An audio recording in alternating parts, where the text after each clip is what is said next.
জুলেখা দেখলেন যে এখন সত্য প্রকাশের সময় আসছে। জুলেখা বললেন যে আসলে সেই দিন যে ঘটনাটি ঘটেছিল এর জন্য অভিযুক্ত আমি নিজেই। ইউসুফ এই ব্যাপারে, ইউসুফের কোনো দোষ নাই, সে সম্পূর্ণ নির্দোষ এবং সত্যবাদী। বাদশাহ বুঝতে পারলেন যে আসলে ঘটনার তো ইউসুফের কোনো দোষ নাই, মূল দোষী হলেন জুলেখা। এরপরে বাদশাহ দূতকে আবার পাঠাইলেন, যাও ইউসুফকে নিয়ে আসো, আমি ইউসুফকে আমার বিশেষ উপদেষ্টা হিসাবে বানাবো। সুবহানাল্লাহ। বাদশার উপদেষ্টা হওয়া এত সহজ না। সর্বোচ্চ বিশ্বস্ততা যদি থাকে তাহলে কিন্তু একজন বাদশার উপদেষ্টা হওয়া যায়। এবারে ইউসুফ আলাইহিসসালামকে ডেকে পাঠালেন। ইউসুফ আলাইহিসসালামের সাথে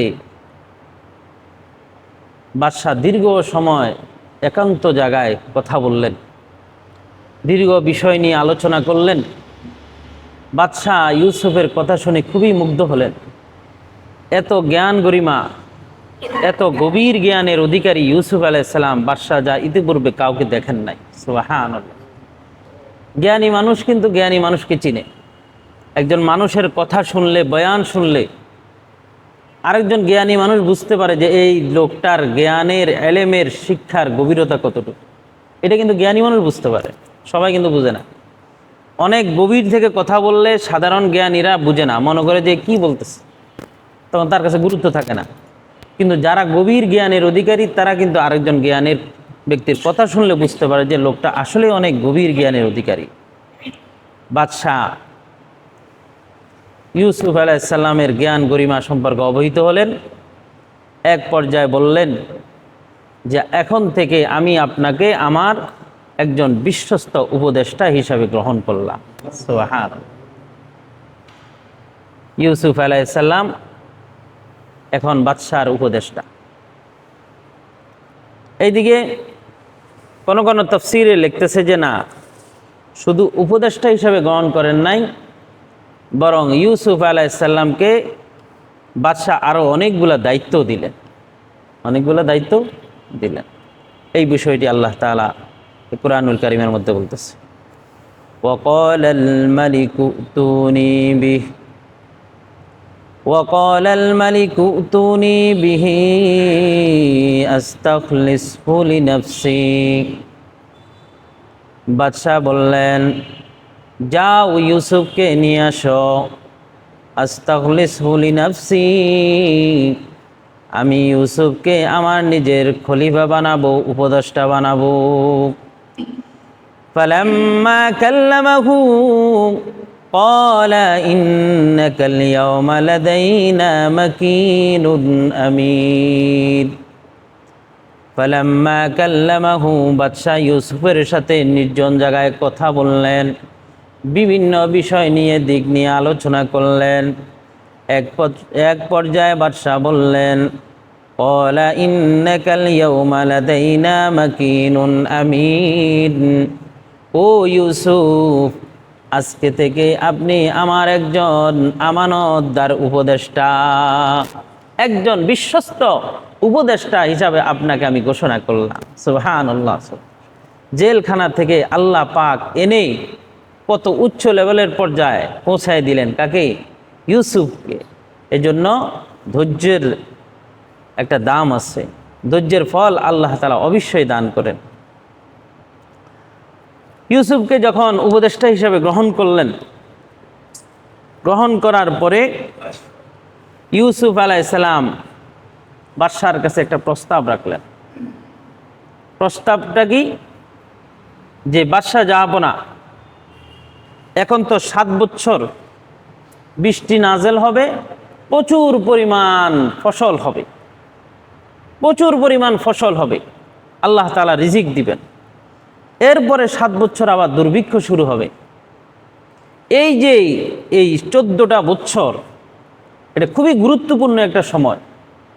এই গুরুত্বপূর্ণ সময়ের মধ্যে সবচেয়ে যেটা জরুরি সেটা হলো খাদ্য ভাণ্ডার। জনগণের জন্য খাদ্য এটা খুবই জরুরি জিনিস। আর আমি এই খাদ্য ভাণ্ডারের এই খাদ্যমন্ত্রী হিসাবে খাদ্য মন্ত্রণালয়ের সবচেয়ে উপযুক্ত আমি নিজেকে মনে করতেছি। সুবহানাল্লাহ। হাফিজ এবং আলিম এখানে দুইটি শব্দ ব্যবহার করেছেন। হাফিজ মানে হলো সংরক্ষক, আলিম মানে হলো খাদ্য উৎপাদনের জ্ঞান। সুবহানাল্লাহ বলেন। এই জন্য প্রত্যেকটা এই খাদ্যমন্ত্রীর বিশেষ করে দুইটি জ্ঞান থাকা চাই। দুইটি বিষয় খুবই জরুরি প্রত্যেকটা খাদ্যমন্ত্রীর জন্য। একটা হলো হাফিজ, রাষ্ট্রের সম্পদ সংরক্ষণ করার জ্ঞান থাকতে হবে, সর্বোচ্চ সতর্ক থাকতে হবে রাষ্ট্রের সম্পদ সংরক্ষণ করা, যাতে করে রাষ্ট্রের সামান্যতম কোনো খাদ্য কোথাও কিনা হয় নষ্ট না হয়। এটা খুব জরুরি জিনিস। মানুষের রিজিক খাদ্য থাকলে তো মানুষ বাকি কাজ করতে পারবে, যদি খাদ্যই না থাকে বাকি কাজ করবে করতে। এই জন্য একজন খাদ্যমন্ত্রীর সবচেয়ে ইম্পর্টেন্ট জিনিস হলো খাদ্য সংরক্ষণের কি থাকা, জ্ঞান থাকা। 2 নম্বর খাদ্য উৎপাদনের জ্ঞান থাকা। কিভাবে উৎপাদন করলে, বীজ বুনলে প্রচুর পরিমাণ ফসল হবে রাষ্ট্রের মধ্যে, এই জ্ঞান খাদ্যমন্ত্রীর থাকা চাই। কিন্তু আমাদের দেশে আল্লাহই ভালো জানে এদের জ্ঞান কতটুকু আছে না আছে। প্রায় সময় খাদ্যের যেই অবস্থা, হঠাৎ করে পেঁয়াজ নাই, রসুন নাই, ডাউল নাই, চাউল নাই, শুধু নাই আর নাই। আসলে কি নাই নাকি আছে, এগুলাকে গুদামজাত করে রাখে মূল্য বৃদ্ধির জন্য, আল্লাহই ভালো জানে। অথচ রাসূলুল্লাহ সাল্লাল্লাহু আলাইহি সাল্লাম বলেছেন, কেউ যদি মূল্য বৃদ্ধির জন্য খাদ্যকে গুদামজাত করে রাখে, গোডাউনের মধ্যে স্টক করে রাখে মূল্য বৃদ্ধির জন্য, আল্লাহ না করুক এই মুহূর্তে যদি ওই লোকটা যদি মারা যায়, নবীজি বলেন সে কি ইহুদি হয়ে মারা গেল না খ্রিস্টান হয়ে মারা গেল, আমি রাসূল তা জানি না। নাউযুবিল্লাহ, আমি জানি না, কারণ সে আমার উম্মতকে কষ্ট দিয়েছে। অথচ আজকে সিন্ডিকেট ছাড়া কোনো কথা নাই। ডিম থেকে নিয়ে কাঁচামরিচ পর্যন্ত আজকে সিন্ডিকেট হয়। একটা কাঁচামরিচ 3 দিনের বেশি থাকে না, এটাও সিন্ডিকেট। 200, 300, 400 টাকা পর্যন্ত বিক্রি করবে, প্রয়োজনে কয়েক মন ফেলে দিবে ডাস্টবিনের মধ্যে, এত অসুবিধা নাই। কিন্তু 300-400 টাকা করে জনগণ থেকে আদায় করার সিন্ডিকেট করা হয়। এগুলা খাদ্যমন্ত্রীর মনিটরিং করা উচিত। খাদ্যমন্ত্রী এগুলাকে মনিটরিং করবে, প্রত্যেকটা বাজারের মধ্যে লোক সেটিং করে দিবে। কিন্তু আমাদের দেশে আছে, আপনি দেখবেন এক বাজারের মধ্যে এক এক দোকানে এক একটা রেট। একটা বাজারে একাধিক পেঁয়াজের দোকানে আপনি এক রেট পাবেন না। এক দোকানে যাবেন এক রেট, আরেক দোকানে গেলে আরেক রেট। একটা বাজারেই যদি আপনার ঠিক না থাকে, বাকি বাজারগুলোর কি হালত, বাকি শহরগুলোর কি হালত, এক একটা শহরে এক এক রেট। এগুলো কেন? এগুলো খাদ্যমন্ত্রীর জ্ঞানের অভাবের কারণে। যদি বাস্তব জ্ঞান থাকতো, তাহলে সারা বাংলাদেশের এক প্রান্ত থেকে আরেক প্রান্তে প্রত্যেকটা পণ্যের এক রেট থাকতো। কথা ঠিক? ইউসুফ আলাইহিস সালাম বললেন যে খাদ্য ভাণ্ডার অর্থাৎ খাদ্য মন্ত্রণালয়ের দায়িত্বটা আপনি আমাকে দেন, আমাকে দেন। এখানে প্রশ্ন হলো, রাসূলুল্লাহ সাল্লাল্লাহু আলাইহি সাল্লাম বলেছেন যে তোমরা কোনো পদ চেয়ে নিবা না, কোনো পদ চেয়ে নিবা না। যদি কেউ কোনো পদ চেয়ে নেয়, আল্লাহ তাআলার রহমতি হাত তার থেকে আল্লাহ উঠিয়ে নেন। এতে করে সে ওই পদ পরিচালনা করতে গিয়ে যদি কোনো ভুল ত্রুটি করে, এর জন্য সে আল্লাহর আসামির কাঠগড়ায় হাসরের মাঠে দাঁড়াতে হবে।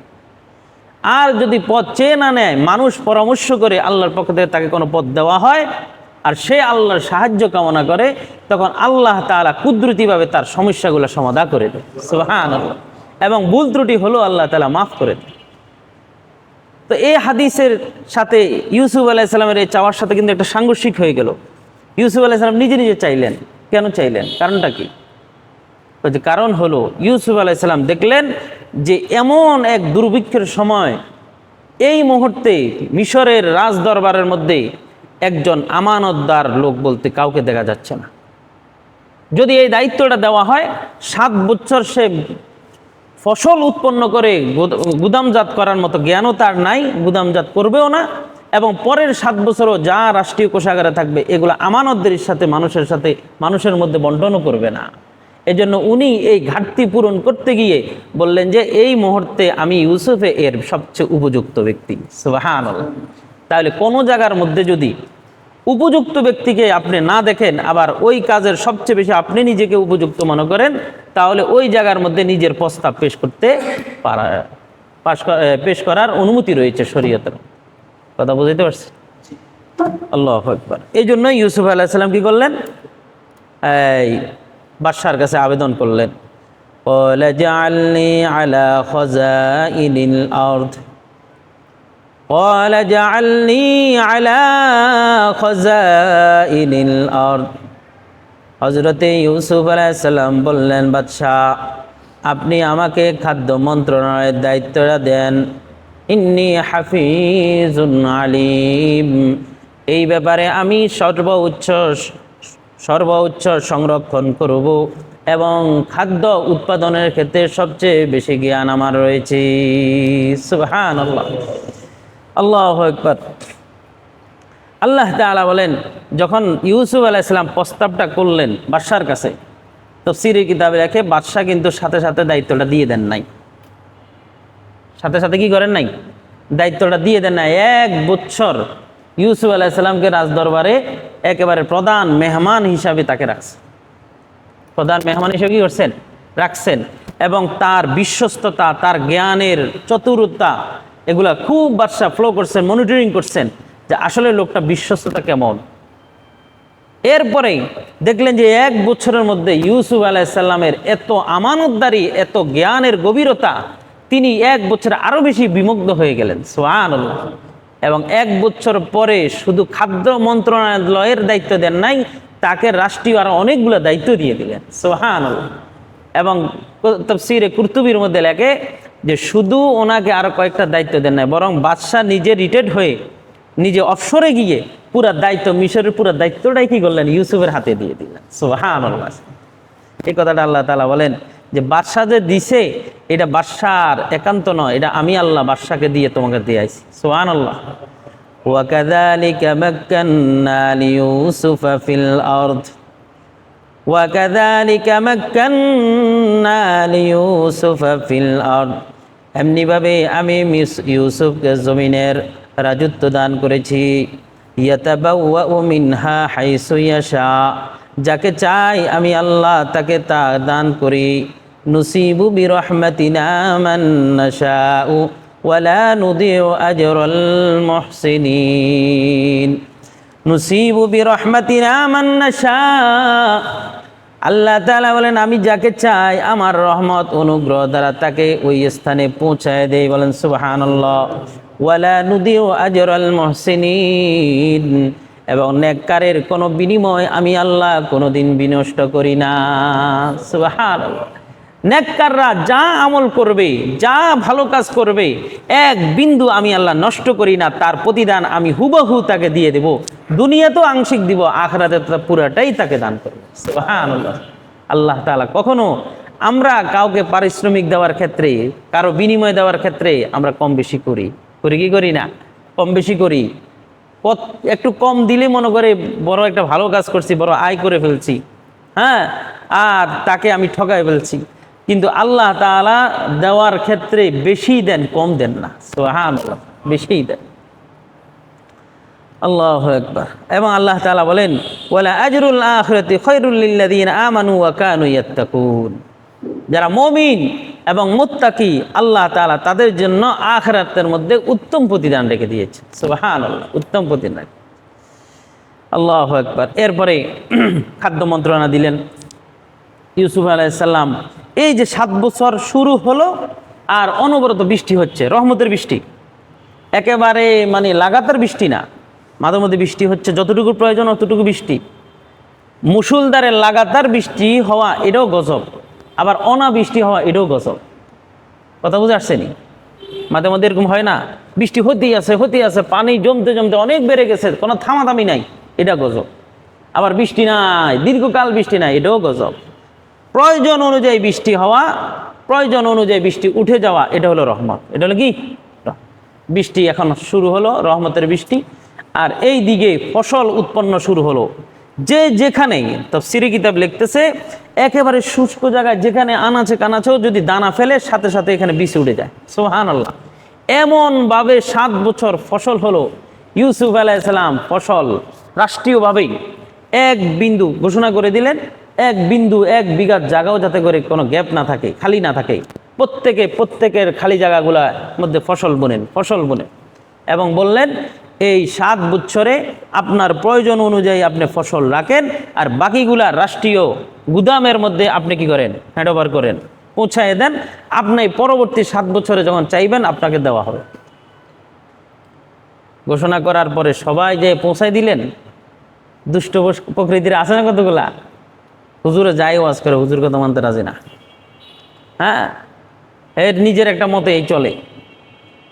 ঘোষণা করার পরে কিছু লোক কি করলেন, নিজেরা জমাইলেন ঘরের মধ্যে, নিজেরা কি করলেন, জমাইলেন, রাষ্ট্রীয় গুদামে দিলেন না। আর যারা সাধারণ মানুষ ছিল আলহামদুলিল্লাহ অনেকেই কি করলেন, রাষ্ট্রের মধ্যে পৌঁছাইলেন। আর এরা রাষ্ট্রের মধ্যে যে পৌঁছাইতেছে সেটা ইউসুফ আলাইহিস সালাম বললেন যে গমের শীষ থেকে কিন্তু গম বাইর করা যাবে না, শীষের ভিতরেই গম থাকতে হবে। কারণ 7 বছর পর্যন্ত এটা গুদামের মধ্যে যদি শীষ ছাড়া থাকে এগুলো পোকা হয়ে যাবে, নষ্ট হয়ে যাবে। আল্লাহু আকবার। আর এরা ভাবছে কি যে শীষ সহকারে যদি আমরা রাখি তাহলে আর কয়টাই রাখা যাব। শীষ থেকে বাইর করে এরা কি করছে, বস্তা বস্তা বইরা গুদামজাত করছে, দুষ্ট প্রকৃতির গুলা। দেখা গেল 7 বছরে পুরা গুদাম সবগুলা ভরাট করলো, স্টক করে রাখলেন। আর পরবর্তী 7 বছরে এসে প্রথম বছরে মোটামুটি যারা ঘরে যাগুলো রাখছে এগুলো চলছে, দ্বিতীয় বছর চলছে, তৃতীয় বছর থেকে আর তো নাই। একটা মানুষের ঘরের মধ্যে কতগুলো শস্য থাকে, এদিকে তৃতীয় যারা ওই ঘরের মধ্যে অধিক পরিমাণে রাখছে শীষ ছাড়া, এদের সবগুলা গম নষ্ট হয়ে গেছে, সব গম নষ্ট হয়ে গেছে। আল্লাহ আল্লাহ। এই জন্য নবী রাসূলরা যারা যা বলেন, আল্লাহর পয়গম্বররা যা বলেন তা তো আল্লাহর পক্ষ থেকে বলেন। আর আল্লাহ তো জানেন ভবিষ্যতে কি হবে না হবে, জানেন না? আল্লাহ তাআলা তো জানেন। কিন্তু ঈমানের দুর্বলতার কারণে আমরা সব কথা মানতে পারি না। কিন্তু কোরআন এবং হাদিসে যা আছে একটা কথারও ব্যাঘাত হবে না হাসরের মাঠে। প্রত্যেকটা কথা পূর্ণাঙ্গভাবেই আল্লাহ তাআলা পুরা ডিটেলস একেবারে কোন জায়গায় কি হয়েছে না হয়েছে সব আল্লাহ তাআলা দেখাই দিয়েছে। আল্লাহু আকবার। যা হোক, পরের 7 বছর দুর্ভিক্ষের 7 বছর শুরু হলো, বৃষ্টি বন্ধ হয়ে গেল, জমিনে এখন আর দানা বললে ফসল হয় না। 1 বছর 2 বছর 3 বছর যাওয়ার পরে শুধু মিশরের ভিতরেই দুর্ভিক্ষ লাগে নাই, আশেপাশের সব অঞ্চলগুলো পর্যন্ত দুর্ভিক্ষ লেগে গেছে। এইদিকে সুদূর কেনান পর্যন্ত, ইউসুফ আলাইহিস সালামের বাড়ি কোথায়? কেনান শহরে। সেই কেনানেও দুর্ভিক্ষ লাগছে। ইয়াকুব আলাইহিস সালাম বললেন, যাও মিশরে যাও, যা কিছু দানা নিয়ে আসো, গম নিয়ে আসো। ইয়াকুব আলাইহিস সালাম 10 ভাইকে পাঠাইলেন। পাঠানোর পরে 10 ভাই আসি যখন মিশরের রাজদরবারে ঢুকলেন, ইউসুফ আলাইহিস সালাম দেখেই চিনে ফেললেন। ভাইদেরকে কি করলেন? দেখেই চিনে ফেললেন। কিন্তু ভাইরা তো চিনতে পারে নাই। চিনবে কি করে? ওরা কি ভাবতে পারছে যারে কুফায় ফেলে দিছে মেরে ফেলার জন্য ওই যে মিশরের খাদ্যমন্ত্রী হয়ে যাবে, হ্যাঁ মিশরের বাদশা হয়ে যাবে, ওরা তো কল্পনাই করতে পারে নাই, তারা চিনতে পারে নাই। ইউসুফ আলাইহিস সালাম তাদেরকে চিনছেন, রাজকীয়ভাবে তাদেরকে মেহমানদারি করাইলেন। মেহমানদারি করানোর পরে ওদের সাথে দীর্ঘ আলোচনা করলেন। হ্যাঁ, দীর্ঘ আলোচনা, তোমাদের বাড়ি কোথায়? তারা বললেন যে কেনান। হ্যাঁ, তো বললেন যে তোমরা আমাদের দেশে কোনো দুষ্কৃতি করতে আসছো? বলছে না, আমরা একজন নবীর সন্তান, ইয়াকুব আলাইহিস সালামের সন্তান, আমরা কোনোদিন কি করতে পারি না, কারো ক্ষতি করতে পারি না। তো ক্ষতি করতে পারো না, তোমরা কয় ভাই ছিলা? কই যে আমরা 12 ভাই ছিলাম, 12 ভাইয়ের মধ্যে ছোট ভাইটা জঙ্গলে হারিয়ে গিয়েছে। জঙ্গলে কি গেছে? হারিয়ে গেছে। কাকে বলতেছে? ইউসুফ আলাইহিস সালামকে। ইউসুফ আলাইহিস সালাম নিজেকে কন্ট্রোল করলেন। আমরা হলে তো সাথেই কি করলাম, 2টা লাগাই দিতাম। তা হারাই গেছে না, আমার তোরা মারছ, আমার নির্যাতন করছে। দেখেন নবীদেরকে আল্লাহ কি পরিমাণ ধৈর্য দান করছে, আল্লাহু আকবার, কি পরিমাণ ধৈর্য দিচ্ছে। এত থাপ্পড়, এত চর, এগুলো তো সব খেয়াল আছে ইউসুফ আলাইহিস সালামের। এত নির্যাতন করছে, হ্যাঁ সব খেয়াল আছে। আর এরা বলতেছে হারিয়ে গেছে। ও আচ্ছা, তো তোমাদের আরেক ভাই কোথায়? কয় যে আমাদের ওই ভাইটা হারিয়ে যাওয়ার পরে আমার বাবা বরদাস্ত করতে পারে নাই, তো ওর মহাব্বতে এখন পরবর্তী ভাইকে করতেছে, ওরে আবার কোথাও যেতে দেয় না। তো ইউসুফ আলাইহিস সালাম বললেন যে তোমাদের খাদ্যগুলো আমি দিয়ে দিলাম, তোমরা পরবর্তী আবার আসার সময় ওই ভাইকে নিয়ে আসবা, তোমাদেরকে আরো বেশি করে শস্য দেব, খাদ্য আরো বেশি করে দিয়ে দেব। এটা ইউসুফ আলাইহিস সালাম বললেন। তো দুর্ভিক্ষের সময় বুঝেন না, সামান্য একটা রুটি পাওয়া মানে আকাশের চাঁদ পাওয়া, এরকম না। তারা বললেন যে ঠিক আছে, আমরা এই বিষয়টা কি করবো, বাবাকে অবহিত করবো। এই ঘটনাটা আল্লাহ তাআলা বললেন। আল্লাহু আকবার।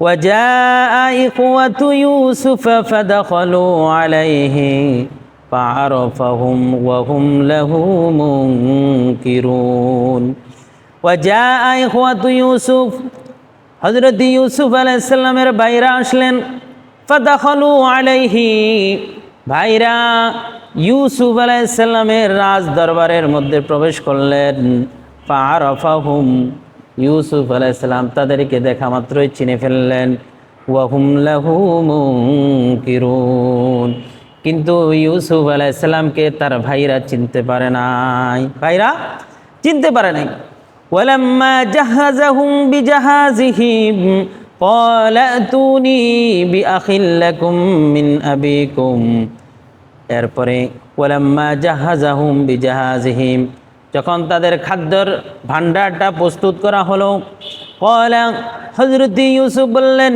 ইতুনি বিআখি লাকুম মিন আবিকুম তোমরা তোমাদের বাবার থেকে তোমার ভাইকে পরবর্তীতে আসার সময় নিয়ে আসবে আলা তারাউনা আন্নী উফিল কাইলা ওয়া আনা খায়রুল মুনজিলিন আলা তারাউনা তোমরা কি দেখো না আন্নী উফিল কাইলা আমি তোমাদেরকে যথাযথভাবে তোমাদেরকে খাদ্য দিয়েছি যা অন্যদের ব্যাপারে এত দিই নাই যে পরিমাণ তোমাদেরকে আমি খাদ্য দিয়েছি ওয়া আনা খায়রুল মুনজিলিন এবং আমি উত্তম মেহমানদারি করনেওয়ালা ব্যক্তি তোমাদেরকে শুধু খাদ্য দিয়েছি তা না তোমাদের রাজ দরবারে নিয়ে উত্তম মেহমানদারিও করাইছি সুতরাং আমার ব্যাপারে তোমরা নেগেটিভ কোনো কি করো না ধারণা রেখো না ফাইল্লাম তাতুনি বিহি ফালা কাইনা লাকুম ইনদি ওয়ালা তাকরাবুন তবে শুনো যদি তোমরা তোমাদের ভাইকে যদি না আনো পরবর্তীতে